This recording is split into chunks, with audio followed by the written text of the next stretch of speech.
Fala moçadinha, tudo certo? Professor Marcondes aqui para nós darmos continuidade ao nosso estudo sobre o período colonial da história do Brasil. Na aula de hoje nós vamos começar a falar sobre os principais tratados que vão efetivamente consolidar todo aquele avanço que houve durante o período colonial além da linha de Tordesilhas. Exatamente, praticamente 2/3 do Brasil, então, acaba se consolidando posteriormente por meio de vários dos tratados que nós começaremos a estudar a partir de agora. Preparados? Vamos à nossa aula então.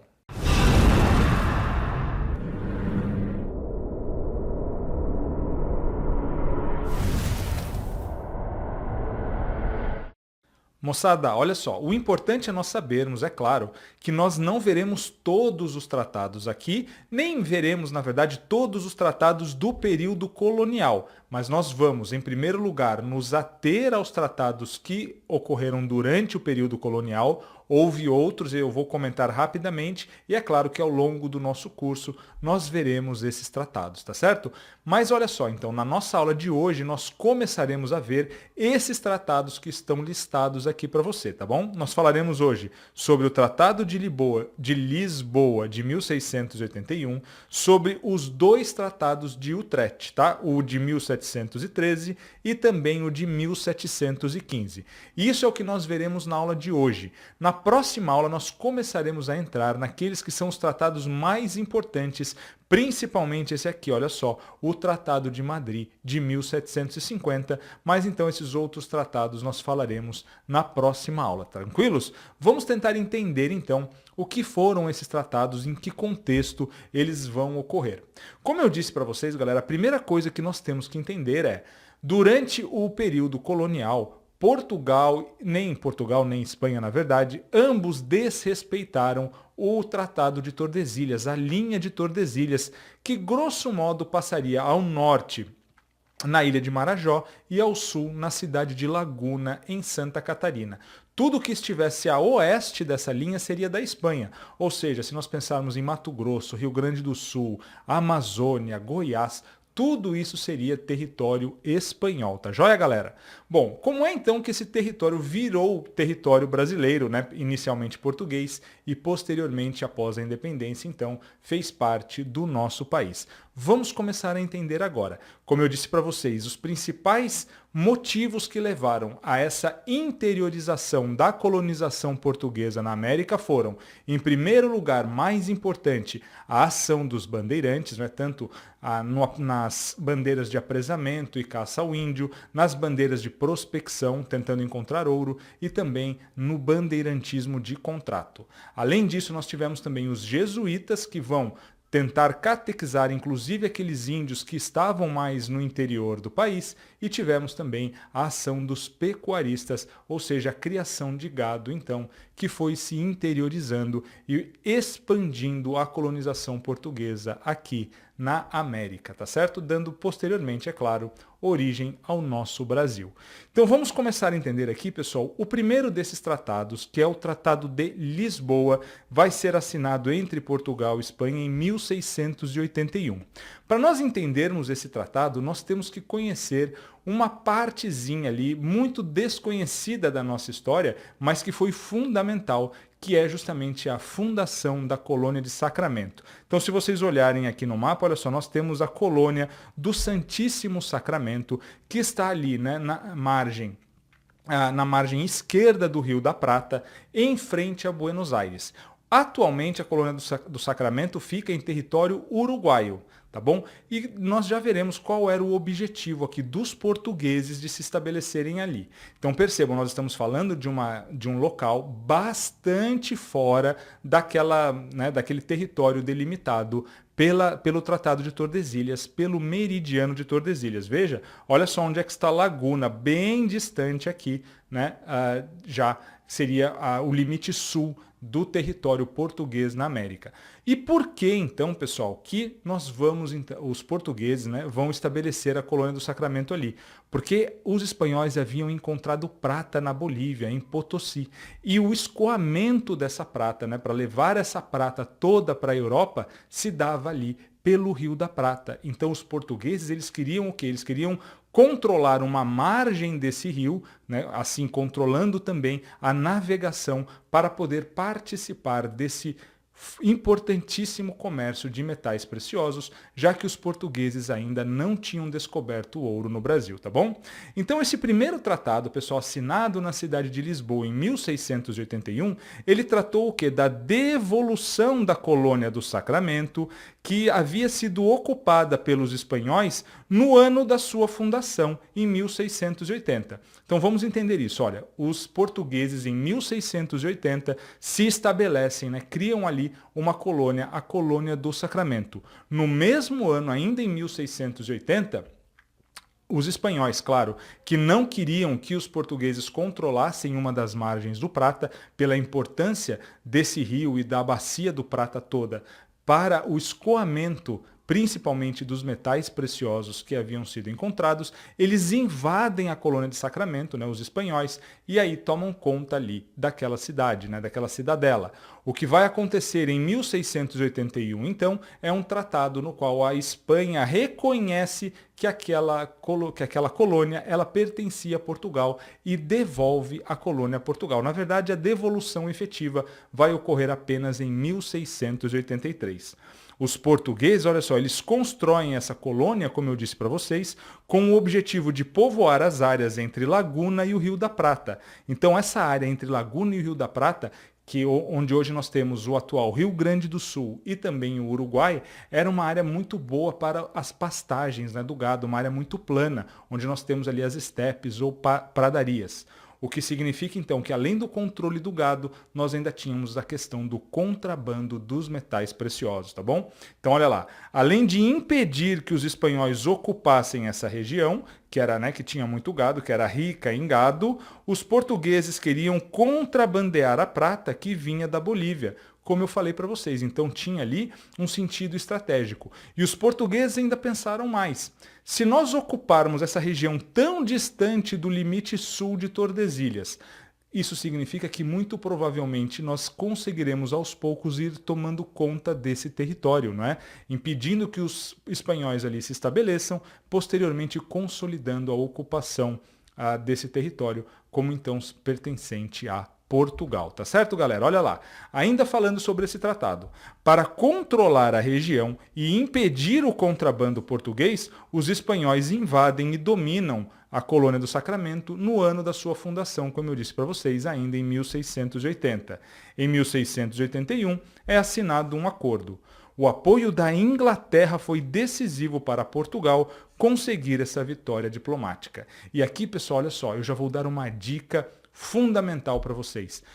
Praticamente durante todo o período colonial brasileiro, nós temos que lembrar que Portugal está aliado à Inglaterra, tá bom? Então lembre-se que em 1703, por exemplo, nós teremos o acordo, né, o Tratado de Methuen, ou o Tratado de Panos e Vinhos, que vai justamente sedimentar essa parceria entre portugueses e ingleses. Não se esqueçam que em 1808, quando a família real vem para o Brasil, a família real portuguesa, né, Dom João VI, Dona Maria I, eles vêm justamente escoltados pelos ingleses. Então essa parceria entre Portugal e Inglaterra vai nos ajudar muito a entender uma série de desdobramentos da nossa história, especialmente no período colonial, tá bom? Então, pessoal, a saída das forças espanholas, como eu disse para vocês, ali da colônia de Sacramento, vai ocorrer somente em 1683, mas as hostilidades entre espanhóis e portugueses continuaram.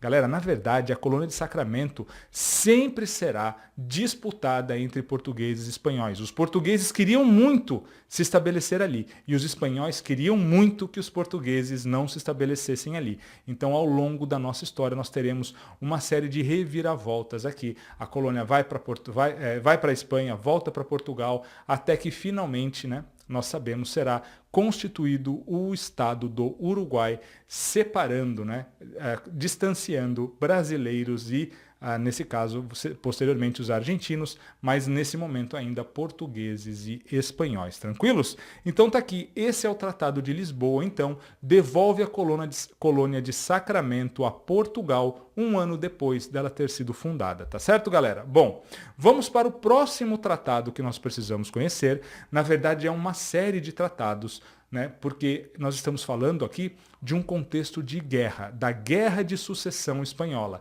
Então, lá na Europa, quando morre o rei espanhol, ele não deixa herdeiros. Nós já conhecemos, estamos carecas de ver que isso dá problema, né? Se vocês assistem aí Game of Thrones, A Casa do Dragão, vocês sabem, um rei que morre e não deixa herdeiros, especialmente não deixa herdeiros masculinos, gera um grande problema sucessório, e vocês sabem, a Espanha era uma grande potência. Entre os contendores, né, entre os aspirantes ao trono espanhol, estavam Filipe de Anjou, que era neto nada mais, nada menos do que o do rei francês Luís XIV, e também nós tínhamos, né, o Carlos de Habsburgo, que posteriormente será coroado como imperador do Sacro Império Romano Germânico. Então percebam que nós temos aqui uma situação bastante perigosa. Então, tanto franceses, ingleses, portugueses, espanhóis, todo mundo está preocupado o quê? Com o equilíbrio de poder na Europa. Nós temos aqui uma situação muito complicada, porque se a França, se o rei francês, né, o Filipe de Anjou, ele se torna, né, ele que era, claro, parente do rei francês, ele se torna rei da Espanha, nós teremos uma aliança dinástica entre Espanha e França, que provavelmente tornaria, né, a França já era nesse momento talvez a maior potência do mundo, tornaria ela praticamente invencível. Por outro lado, quando Carlos é coroado, né, Carlos Habsburgo é coroado como Carlos VI do Sacro Império Romano Germânico, nós temos um outro problema, porque agora a família Habsburgo poderia controlar praticamente, né, grande parte ali, não só da Europa Central, mas também da Europa Ocidental.